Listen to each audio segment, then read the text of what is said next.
Inspiring arts and culture on BBC World News.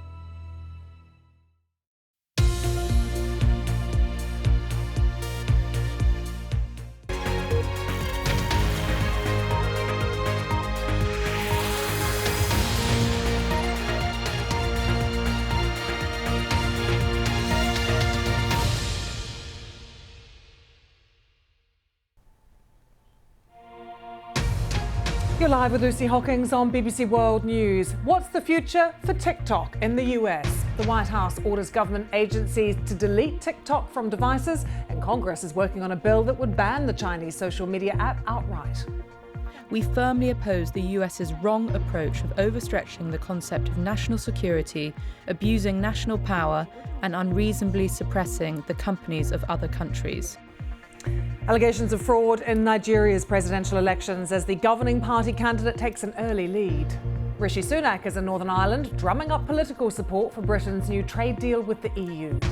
And over 100 people are now feared dead after a migrant boat sunk off the coast of Italy on Sunday. In the programme, we'll hear from our correspondents in Lagos and Islamabad, Kenya and New York.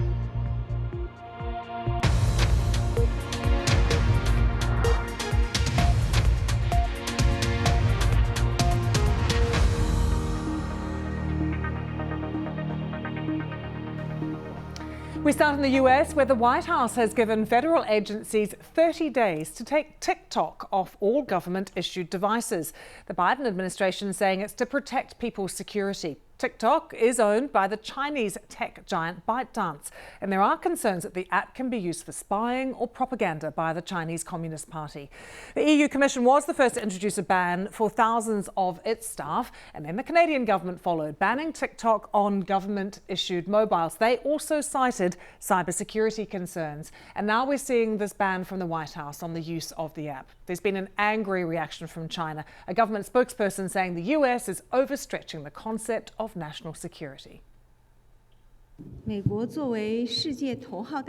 United States, the world's #1 superpower, is so afraid of a mobile phone application that young people like so much that they completely lack any self-confidence. We firmly oppose the US's wrong approach of overstretching the concept of national security, abusing national power, and unreasonably suppressing the companies of other countries. Let's go live to Newcastle. We can talk to Chris Stoker-Walker, who is a tech journalist, author, and a TikTok expert. So you're the man to talk to. Chris, good to see you. Is it possible to assess the threat that TikTok poses when it comes to people's security and cybersecurity? Yeah, it's interesting. It does seem as if successive governments around the world have decided that this is a threat. As of yet, they haven't actually said publicly what that threat is. All of the third-party information and research from cybersecurity analysts has kind of indicated that there is no smoking gun that would concern people beyond any other app worldwide, whether it's Facebook, Meta's, social network, Instagram, Twitter, any of those types. But it does seem like this is starting to become a real significant issue for TikTok. 100 million users in the United States. In across Europe they have about 100 million users there as well. So this is a huge chunk of their billion and a bit user base that is essentially being told by their governments that this is not necessarily safe for government users to use, so potentially might not be safe for everyday users. And Chris, TikTok is owned by the Chinese firm ByteDance. Do they have an obligation to share any of the data they collect with the Chinese government? If they are operating in China, then the understanding is that yes, they would have to if asked. However, ByteDance have repeatedly said, including in front of UK government representatives, US government representatives and others, that they A, have never been asked, and B, if they were to be asked, they wouldn't do so. It is quite notable, Lucy, actually, that ByteDance publicly tries to push against this idea that it is Chinese owned. It actually goes so far as to say that it is based in the Cayman Islands, which is a relatively well-known tax haven, as a reason that they do that. Obviously, there's no suggestion that ByteDance is involved in deliberate tax avoidance. They are doing everything legally, but it is notable that the perception of being involved in China in any way is such that they feel willing to kind of say that they're located in that domicile instead. So yeah, this is a huge issue, and I think it's one that will be building up ahead of steam, notably in the UK where I'm based. The government's culture minister, who's in charge of this, has said that they aren't currently minded to take steps, but we are seeing more and more of this happening in different jurisdictions worldwide. Yeah, and Chris, in the US, they're looking at a ban on TikTok, not just for government employees, but for everyone. Given many of TikTok's users are very young, do we know how much they care about their private information being shared? Well, this is the fundamental thing, which is that there is a generational gap here, and it is kind of being exacerbated a little bit by personal politics and kind of geopolitics around the future of China control. So users generally who are younger are more accustomed to living in a digital world where they are expected to give up some of their data to these private companies. That has always been a significant issue dating back, for instance, to 2018 and the Cambridge Analytica scandal with Facebook, where users' data was deployed in order to target people with political adverts in the UK and the US. I think that they will be less concerned about this than maybe some older users are, who are still trying to grasp onto the last vestiges of their personal data and control over it. But increasingly we live in a world where we value convenience over privacy, and one of the joys of these social media platforms is that they give us a lot of convenience and also quite a lot of entertainment as well. Chris, great to get your thoughts. Thanks so much for joining us. Let's take you to Nigeria now, where the country's two main opposition parties have alleged fraud in Saturday's presidential election. International observers say there's been a lack of transparency and there are technical problems in the counting. With provisional results declared for nearly half the 36 states, the governing party's candidate, Bola Tinubu, is in the lead. Here's our correspondent, Mayeni Jones. She's in Lagos for us. Now, Monday was a very eventful day here in Nigeria's presidential elections. At the moment, the candidate of the ruling All Progressives Congress, Mr. Bola Ahmed Tinubu, is in the lead. He has 47% of the votes. He's followed by the main opposition leader, Atiku Abubakar from the People's Democratic Party. And in third place, with 18% of the votes announced so far, is Peter Obi, the surprise third-party candidate.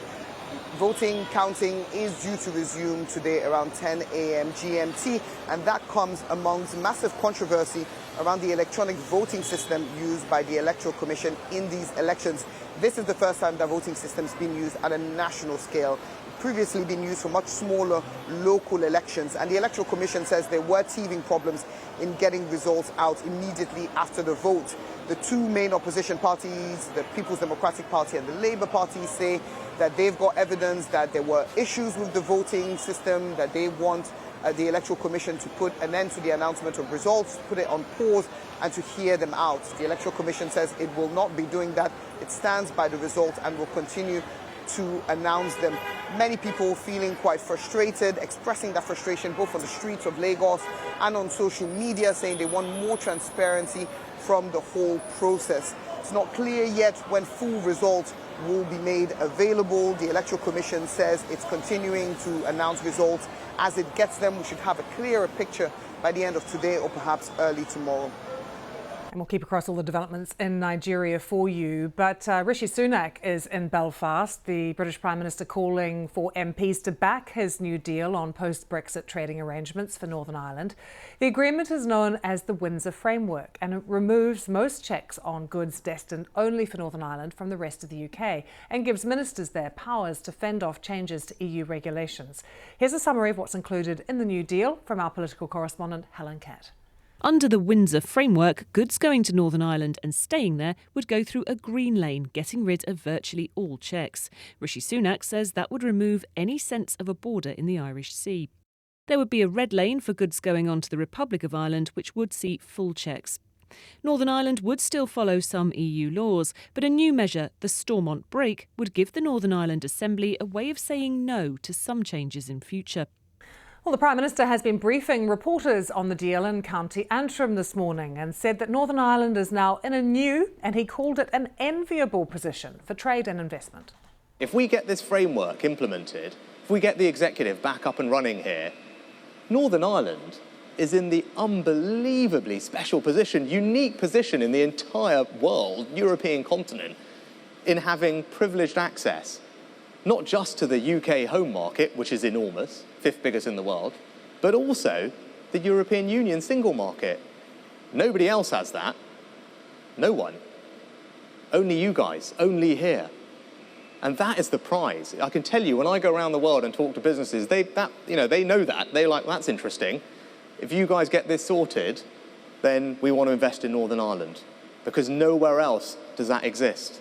That's like the world's most exciting economic zone. And one of the things that is top of Secretary of State's in tray, once we get an executive up and running here, is to work with companies not just in the UK but around the world to figure out how do we get them to come and invest in new things to take advantage of Northern Ireland's very special position.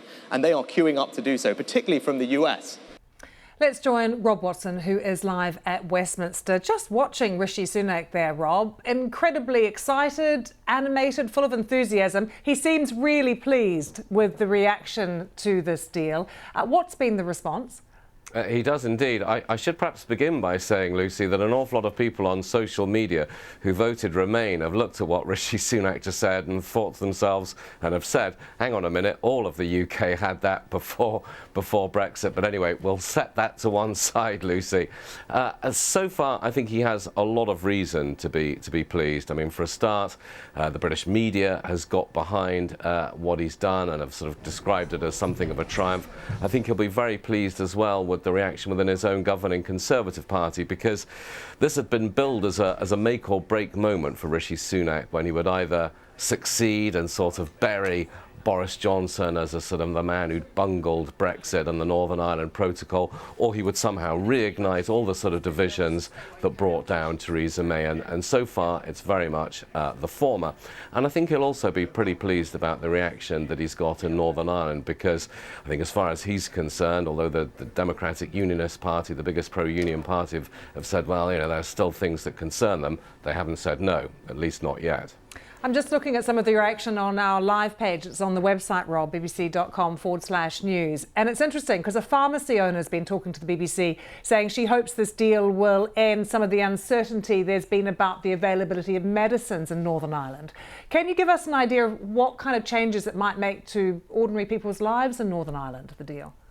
Well, like a lot of the politicians keep telling us, I'm going to reserve judgment because it's very long. I mean, it's about 300 dense legal pages, so one's waiting for the experts to disentangle it. But I guess the way I'd put it is that what was agreed yesterday between the European Union and the United Kingdom was, yes, Northern Ireland will continue to be treated differently to the rest of the UK, but essentially London and Brussels have come together to just try and make things a bit easier, to remove some of the frictions, to remove some of the tension around regulation, so to take off the edges. And so, for example, perhaps the most sort of dramatic case of what's been agreed is that goods which are coming from Great Britain into Northern Ireland, whether it's sort of medicines or whatever, going to a supermarket, food, they can go through a green lane, and by and large nothing will be checked. So it will be sort of like it was before Brexit, not quite, but sort of like that. And Rob, what will this mean for the return to devolved government?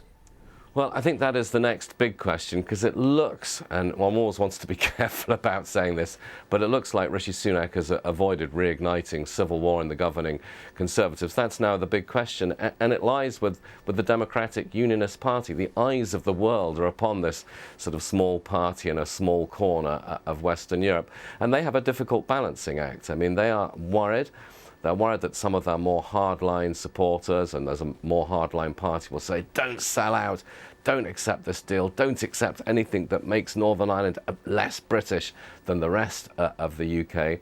They have to balance that against people who are saying, look, if you don't go back into power sharing, if government isn't up and running in Northern Ireland, people will start saying, that place is dysfunctional, it just doesn't work, something needs to be done. It's a very, very difficult choice. It's one the DUP have to make. And one should add, Lucy, an awful lot of people would say, well, they've only got themselves to blame because they were the one party in Northern Ireland who backs Brexit. Always good to get your thoughts, Rob. Thanks so much. You're live with Lucy Hockings. Still to come, we're going to hear from our correspondent in Islamabad about the Pakistani migrants who drowned off the coast of Italy when their boat broke up in rough seas. And we report on why Florida's governor is picking a fight with Disney, the company behind Mickey Mouse.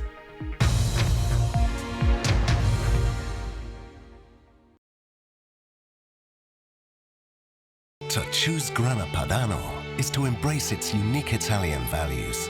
A moment to be shared. Grana Padano, an Italian feeling. A year on from the beginning of the war in Ukraine, the fighting continues. The Russian lines are very close. In fact, we're hearing they're just maybe a kilometre away. See the headlines as they happen with breaking news alerts in the app and get the full story with bbc.com/news. Follow the story for all the latest with BBC News. You experienced racism. Why didn't you walk away? That's a really good question. You're a politician. I'm not a politician. I don't read the polls. Yeah, you I are sit a in Judiciary politician. Committee. No, you are very definitely a politician. No. The very fact that there were not people who looked like you. Hold on. I'm only halfway through my answer. Is secret schooling happening across Afghanistan for girls? It does. You simply can't assume that. Actually, yes, you can. Hard Talk on BBC World News.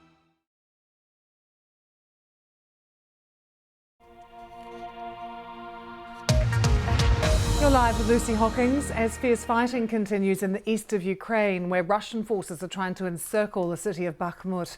Ukrainian forces are resisting on the ground and in the skies. The BBC has been given rare access to pilots who are part of the battle in the east. On combat missions, they fly as low as 1 or 2 metres off the ground. Our senior international correspondent Orla Guerin reports. Her report does contain some flashing images. An attack helicopter going into battle from a secret airbase. We were given rare access to Ukraine's war in the skies with the Sikorsky Brigade. Our camera was in the cockpit. They fly low to avoid detection by Russian air defense systems. On a wing and a prayer. Then they strike at targets on the Eastern Front. We can't say exactly where.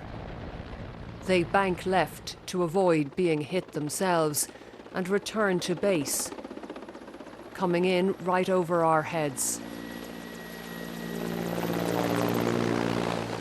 The pilot, Roman, has been decorated for bravery.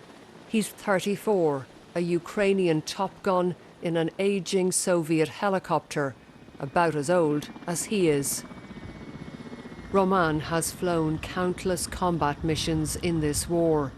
That means being ready to die and ready to kill. Do you think about the fact that there are Russian soldiers who will be on the receiving end? There are no people on the ground, only our troops and enemies.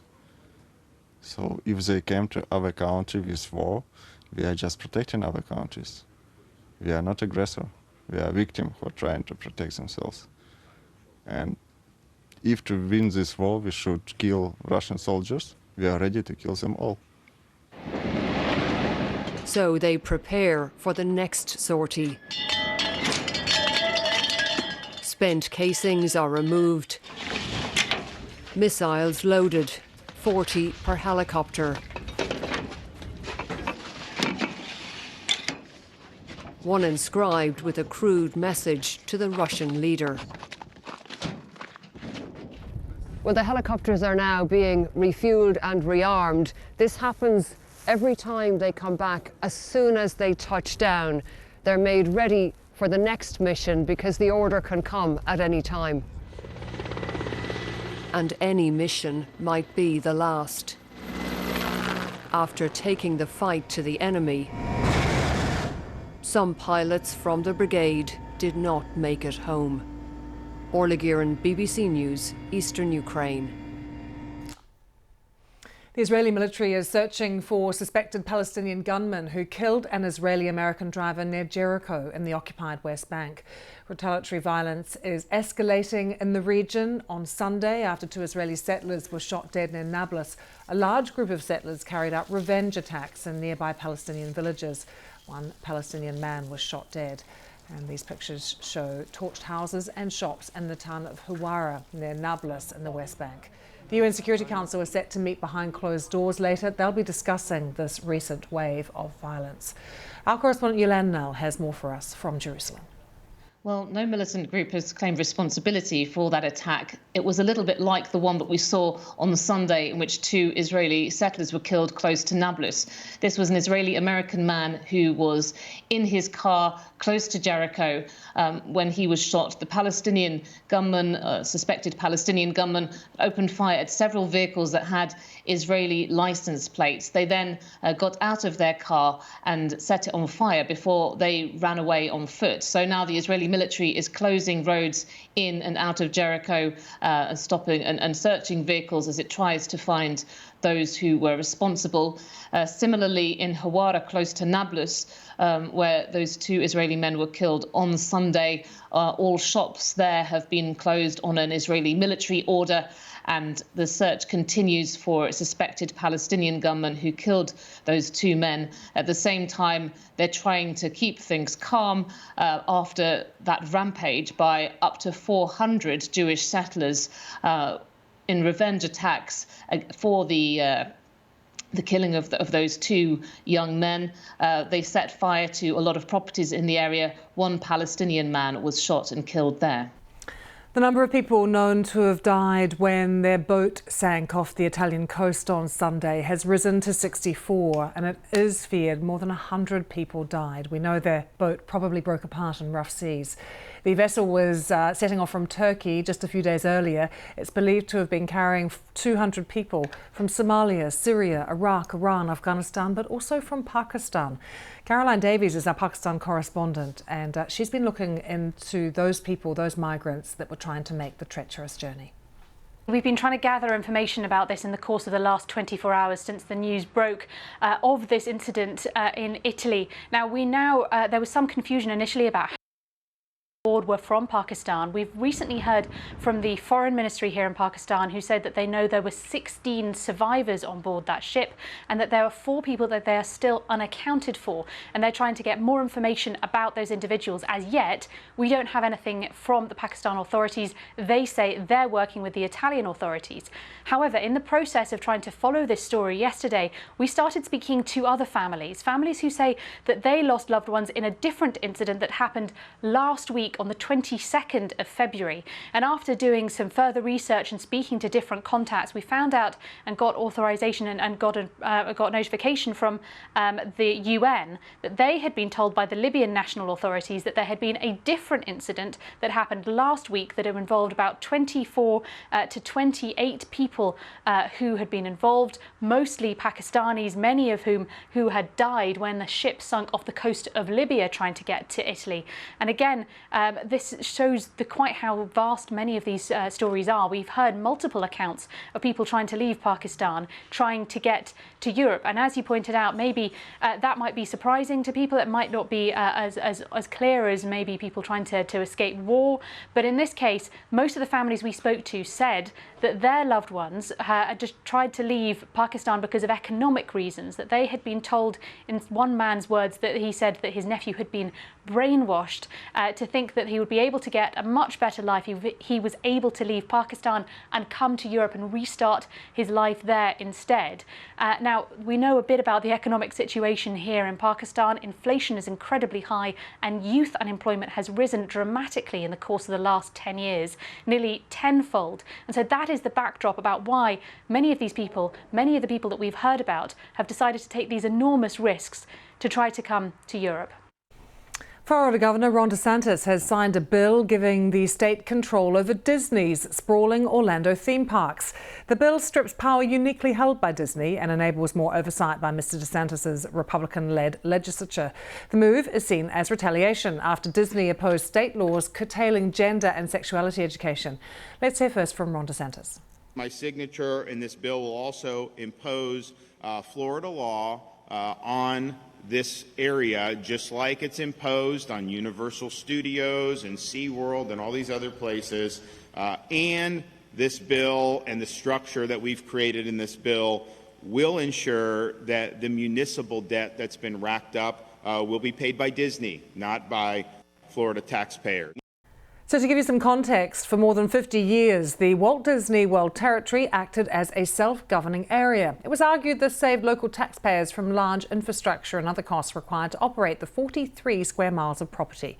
Our North America correspondent Peter Bose has more.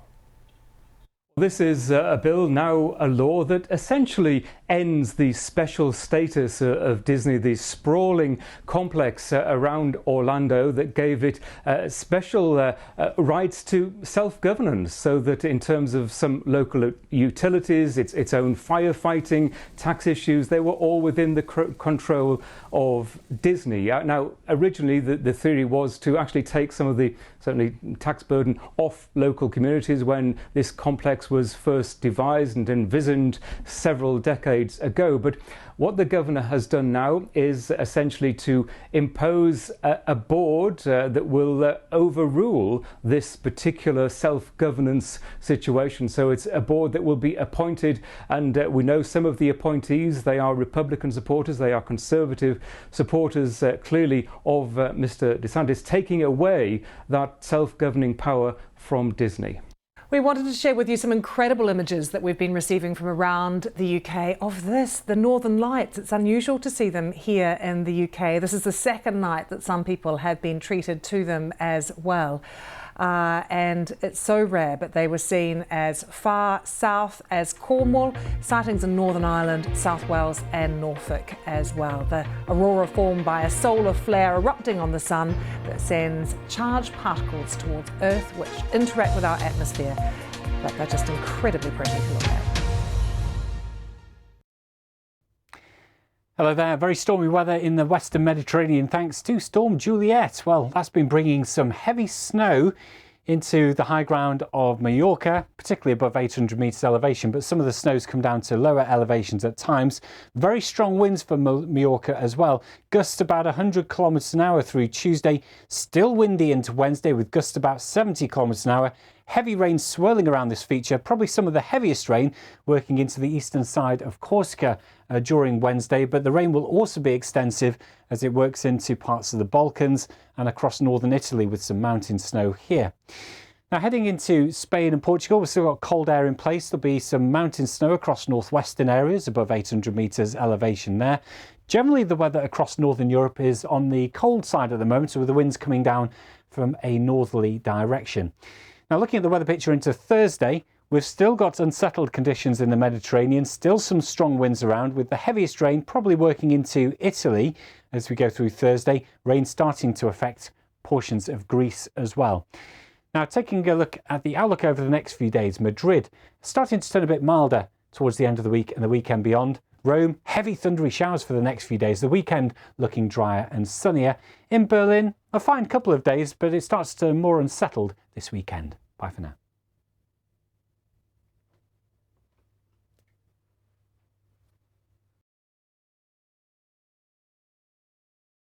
Now showing on BBC Real. I'm afraid I can't make it because I'd be travelling there especially for you. A Dutch contributor recently responded to a meeting request. Blunt and very honest, a stark contrast to how we speak in the UK. British people and Americans and others to some extent tend to sort of dance around the issues. If you are vague or not direct, then people will say, well, come on, let's be honest so we can move on. I was born in the Netherlands but grew up in the UK, so I've always noticed the two extremes. British politeness and Dutch directness. But how much truth is there to this stereotype? The Dutch are known as being direct, which means that the style is that the messages are quite precise and clear. They say what they mean what they say, so yes is really yes and yet no is really no. Whereas in most other countries the communication style is indirect. Watch more stories like this at bbc.com/real. It's really a lot of fake news. Чесно, українське тільки головне. Minister, BBC. Are they going to get past here, or are they going to get past you and these men?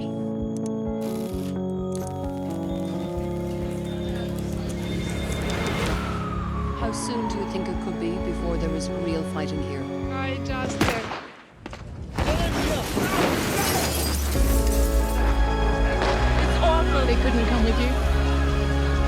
What do you read about what's happening on the ground? Where were you at the exact time of the attack?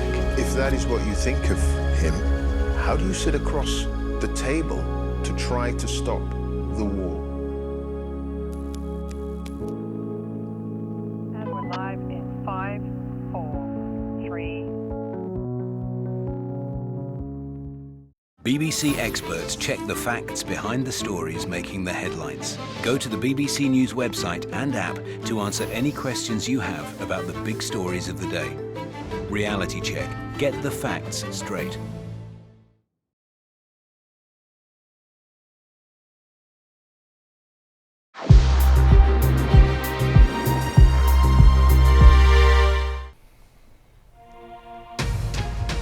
You're live with Lucy Hockings on BBC World News. China reacts angrily after the White House orders government agencies to delete TikTok from devices.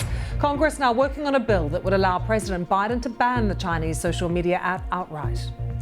We firmly oppose the US's wrong approach of overstretching the concept of national security, abusing national power, and unreasonably suppressing the companies of other countries.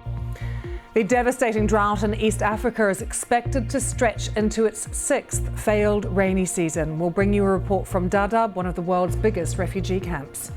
And New York City's homeless shelter system has been overwhelmed by an influx of refugees, with its mayor declaring a state of emergency.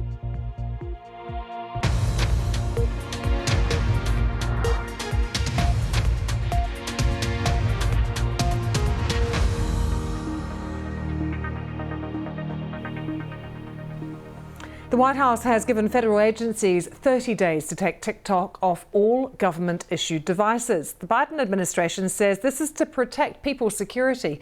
TikTok is owned by the Chinese tech giant ByteDance, and there are concerns the app can be used for spying or propaganda by the Chinese Communist Party. There's been an angry reaction from Beijing, a government spokesperson saying the US is overstretching the concept of national security. Well, our Asia-Pacific editor Celia Hatton told me about the relationship between ByteDance and the Chinese government. It's a complex relationship. Now, ByteDance has always maintained that it doesn't share user data with Beijing.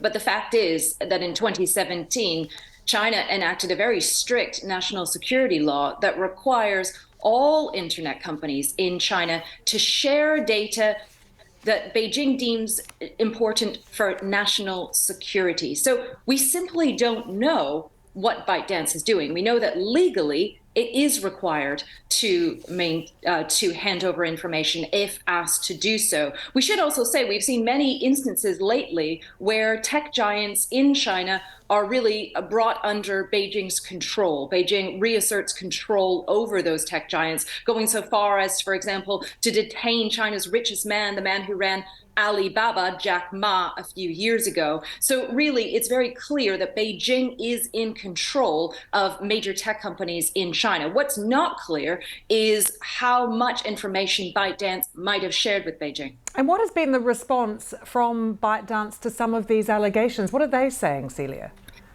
ByteDance has continued to maintain its innocence. It's really kind of fought back against the idea that it is under Beijing's thumb. So it's even gone so far as to move the information of its US users to servers in the United States. Those are maintained by Oracle, by a US company. It's also even in recent times opened up a center in the United States where some researchers can even apply to go and look at the TikTok algorithm to see for themselves, ByteDance says, that TikTok is separate in the United States. So it's really fighting back against allegations that it's trying to share user information. But I should add, Lucy, that concerns about TikTok go beyond that TikTok isn't doing enough to counter disinformation outside of China. And that really is a concern. For example, 2/3 of US teenagers use TikTok. We know that they increasingly get their news from TikTok and other apps like it. And so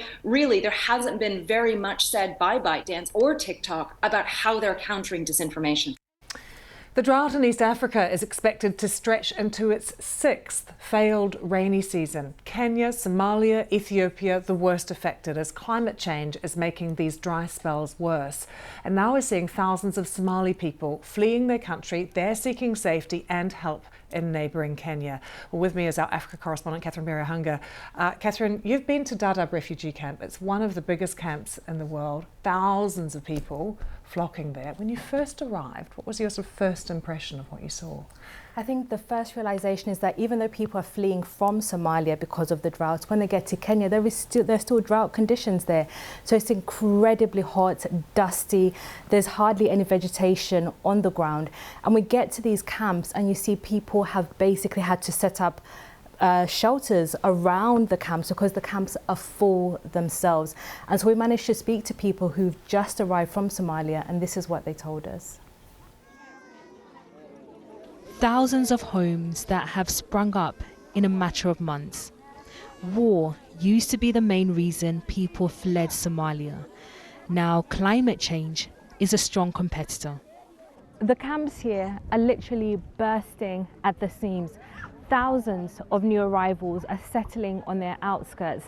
And because these are informal settlements, aid agencies say they can't provide the help that they need. So proper accommodation and healthcare. The people here are living in limbo, unable to get the support they need. They don't have much, but people here help one another. The Aiden family arrived 2 nights ago and were taken in by strangers.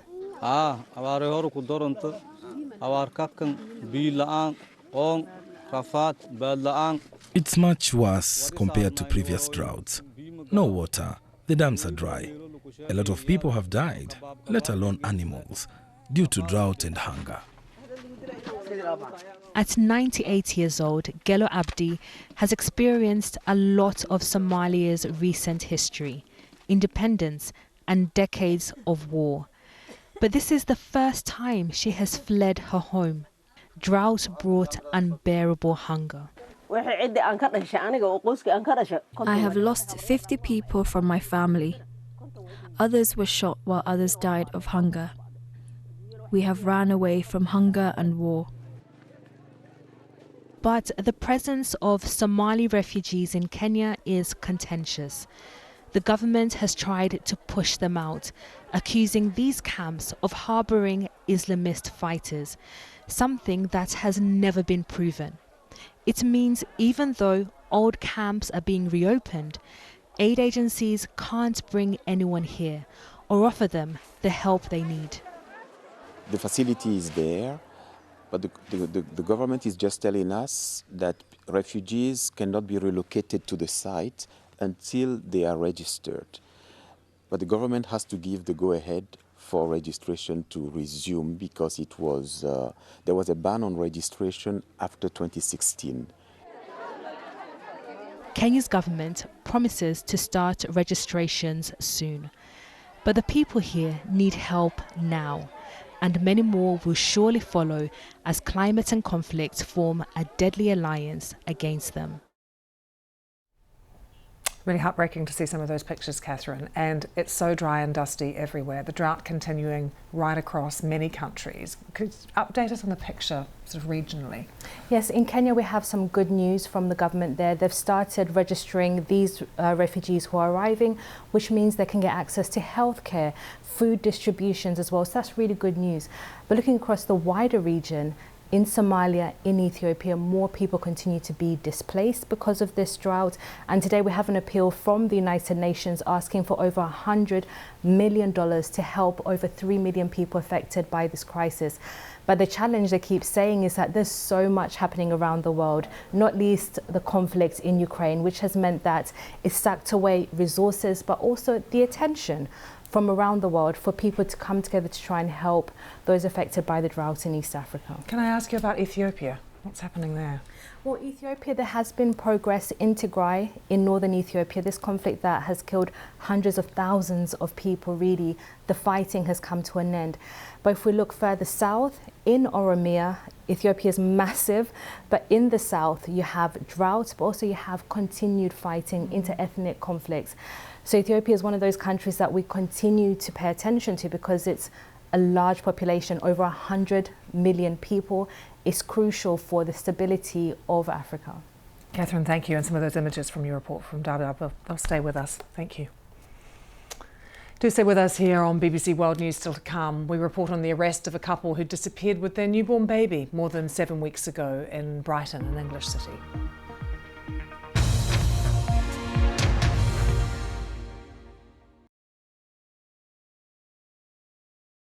Now from BBC Real.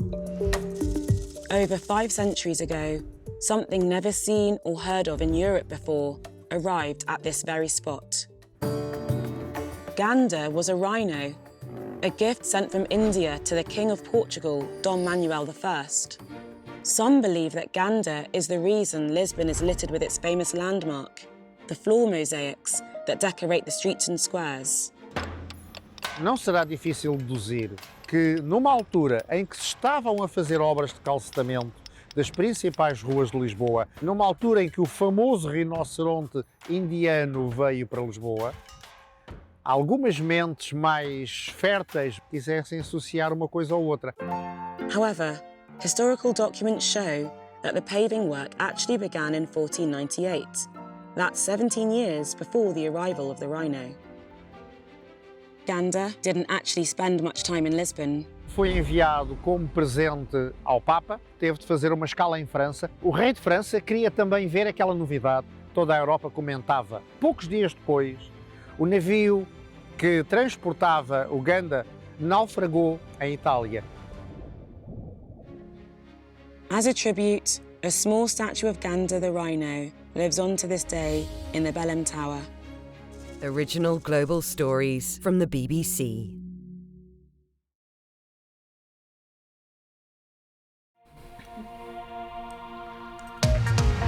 You're live with Lucy Hockings. Let's go or talk about Iran now, because the BBC has established at least 650 schoolgirls have been poisoned there.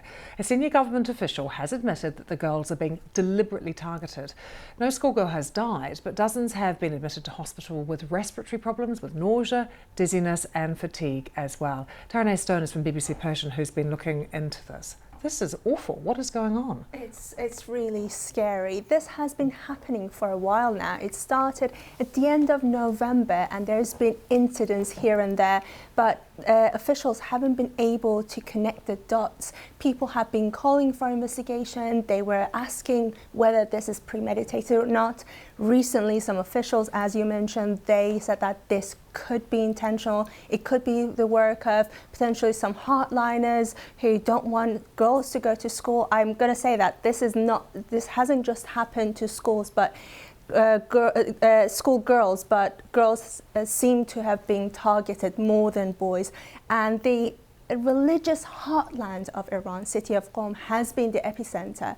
But this has happened in various cities. One of the MPs today said that these attacks have been happened in 10 to 15 cities, but most of them happened in the religious city of Qom.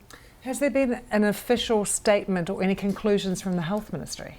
Today, the Health Minister said that this was a result of very mild poison. They did not specify the type of poison or the potential future side effects, but they said that it has been done by some sort of mild poison, and they said that we have to see what the results be like. Some of the eyewitnesses have told us that they have seen bomb-like objects being thrown into the school. One of the eyewitnesses told us today, one of the attacks that happened today, they said that an object was thrown from a mosque next door, and this object exploded and a really bad smell came and the girls fell ill. What sort of symptoms are the girls describing? This is sort of dizziness and nausea? It's difficulty breathing, heart palpitation, numbness and nausea, as you said. One of the mothers videoed her girl who was laying on the hospital bed, and she was pinching her daughter's leg, but she wasn't feeling anything, so she was completely numb.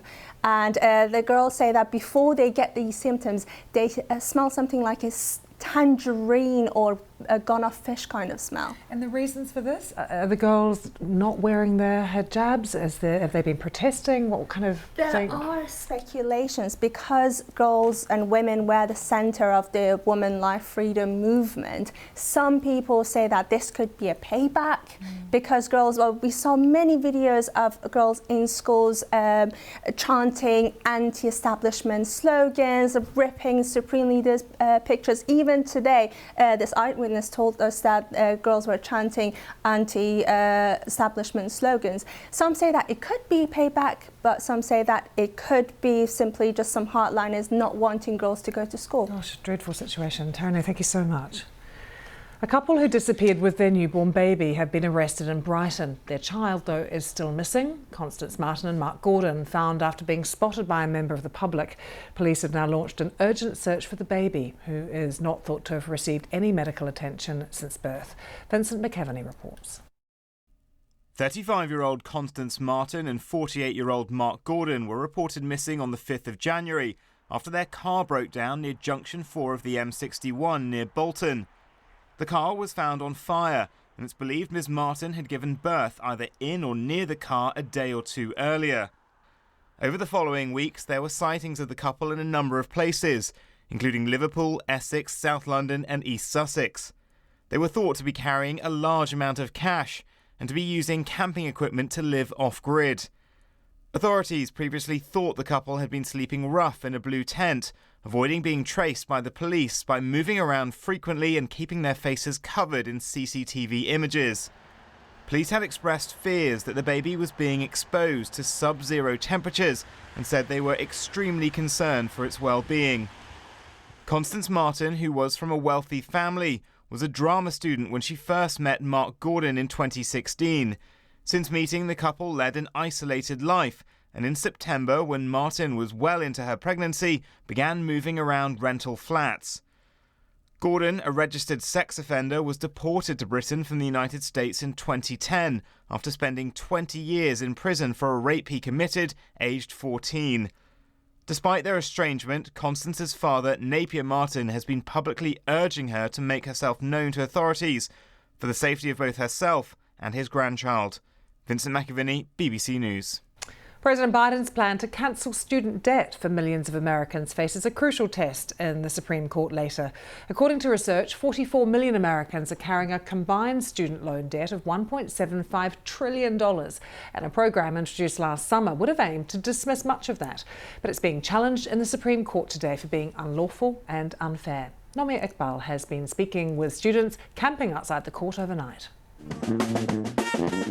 The bad weather hasn't kept people away. Many have turned up with their overnight bags in order to show their support for President Biden's student debt relief program. Now, this is one of the president's big campaign promises, to wipe away student debts for more than 20 million Americans. We're talking about debts worth more than $400 billion.